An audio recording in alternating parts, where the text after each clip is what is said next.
If you're working with a DAW, there might be those moments where you feel like sounds are a little too lifeless or too cold, or you just would like to add some more character and energy to your sounds. That's where saturation comes in handy, because it can just make your sound more exciting, more powerful, and add some overtones that just give you the feeling that there's more happening inside the music. And yet there's always a very thin line between the sound just still being too boring, but also the sound being too distorted, because you kind of added too much saturation. And if you're adding saturation, you also quickly fool your ears, because you want to make everything more exciting and even more exciting, and you don't really realize what you're doing to your audio. And that's why in this video I want to share 3 techniques of using saturation with you that usually always help me in order to warm up sounds without destroying them too much. Before we start, let me quickly say hi. So my name is Yannis, and on my channel you can find many videos about creative music production.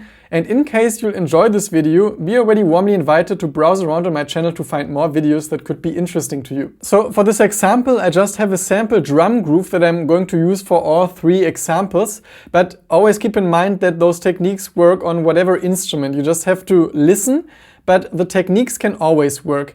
And I just want to show you this drum loop quickly without any saturation applied.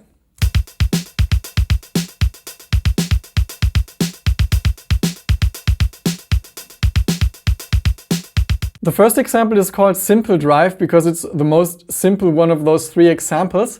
And also before listening to it, there's one thing that is super important, because the Ableton Saturator doesn't have auto gain, which means if you increase the drive, it quickly gets super loud. So you should always keep in mind that if you increase the drive, that you already dial back the output and that you have the same level for auditioning the sound. Because if you listen to it and it's way louder than your dry sound, you're going to like it more anyways.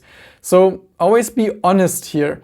Also, if you realize that your sound actually doesn't change anything, it's fine, because maybe then the saturation is just not the effect that you need here. But honesty really goes a long way here. And I'll just play the clip, and after a while I'll turn on the effect so you can hear the difference.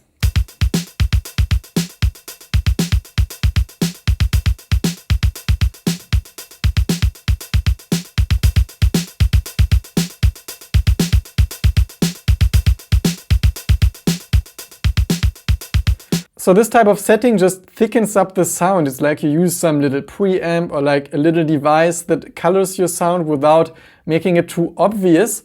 And for this effect, I just really like the soft sine setting, because it's nothing that has some crazy impact on the sound, because there are other modes that are way more intense. And you just add a little bit of it. I mean, it's more than a little actually, but I just wanted to make it audible, and dial back even a little more, because usually through the saturation it also seems louder.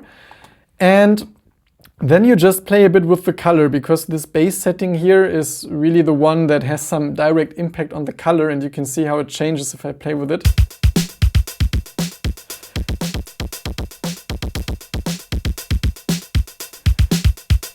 And usually on higher settings it sounds more broken, because it has more impact on the low frequencies, and then you get this kind of blowing up sound that I don't like so much.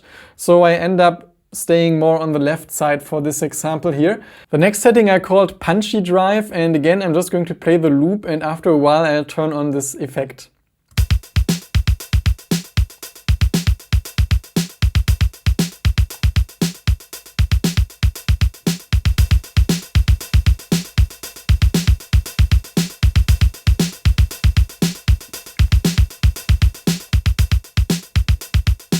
So this one sounds more hypey, so it hypes the sound. It sounds like you have a drummer that just plays with all kinds of energy. It has more impact on the tone than the simple sound that just thickened it.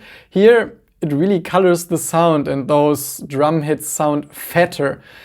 And the first thing that you might notice is that the dry wet knob is just at 7%, and it seems like a super small number, but this setting is really extreme, because the hard curve is one of the strongest ones you can choose, and the drive is at about 22 dB, which is also a lot. And I'm just once going to put this to 100% so you can see how this sounds, and I have to dial back the output as well. And you can see at 100% we really destroyed the sound, but that's the idea of this setting, that we destroy the sound, but then we just use a little of it, so we mix it with the original signal. You can call this parallel processing. It also exists in compression, that you call it parallel compression. And it's really fun because here you can actually, without taking any prisoners, fool around with your effect, make the craziest setting, and then you can see if it still works together with your original setting. Again, you can see that the bass is more on the left side, and for those knobs you can be really intuitive. I mean, they have some particular meaning because it's like an additional filter that you can fine-tune, but all the time I read what exactly happens, I also tend to forget it quite rapidly and just go by intuition. Because if you want to really hear it, you have to increase the depth, and then you can just play with those knobs in order to hear some effect. But again, the most important thing is basically the distortion mode, and that you just do it with a little bit. And that's the system of this sound, and we can move on to the next one. By the way, in case you enjoy this video but also feel like you'd be interested in some longer tutorials or full-length classes with a particular focus about music production, I want to warmly invite you to take a look at my Skillshare profile. There you can find different in-depth classes with a very particular focus on a subject. So for example, there's one about just synthesizer basics, another one about using rhythm and making your music rhythmically more exciting, or also another one about limitation, how you can effectively limit yourself so you can just become more productive with your music productions. And there's a link down below in the description with which you can register on Skillshare 1 month for free. Try my classes, also all other classes that are there, see if it's for you, and otherwise just cancel anytime without any strings attached. The third example I called Clicky Drive, and it's also the most complex one. You see, we actually have a larger window now because we have some additional possibilities here for changing some settings. And again, listening to the drum beat, and I'll add the effect after a while.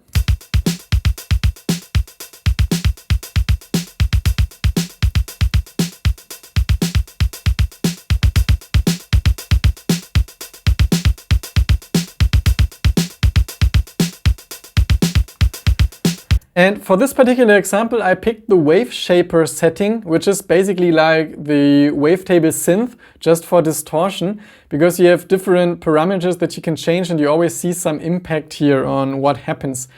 And again, there's some particular meaning to all of them, but I don't like to think about those too much. I'm mostly intuitive here and see how I can vary the sound of this thing so it adds something to my sound. And some of those settings are also having really a strong impact. So for example, if you change this curve, it's actually some cool sound. You could maybe layer this as some additional layer, but it's just too much here. And so here you get some modulated synthesizer type sound. I also don't like it. But then this linear setting, for example, added some high frequency content that gave it the more clicky character. So if I take it off, it's more flat. And here we get this kind of nice click. And again, it's really intuitive. I just like this type of sound, so I kind of followed this idea. But it's really fun because, as you saw also with the curve, you can almost use it for sound design, so you come up with new sounds, but it's not the purpose of this video. It's about adding some additional layer. And yeah, this I find extremely useful for adding some more high frequency based distortion. So not this kind of mojo punch we had with the second example, but more some type of almost transient enhancer, and also really fun to use. Of course, that's just a glimpse of what's possible, and there are so many unique ways of using saturation also with other plugins. So be warmly invited to share in the comments down below how you prefer to use saturation. And otherwise, I just warmly invite you to check this playlist because there are lots of sound design tutorials in Ableton Live, and also another one here with just general tips on creating music, producing music, or composing music. Apart from that, I just wish you inspiration with whatever it is that you create, and really hope to see you soon again at this channel. Bye!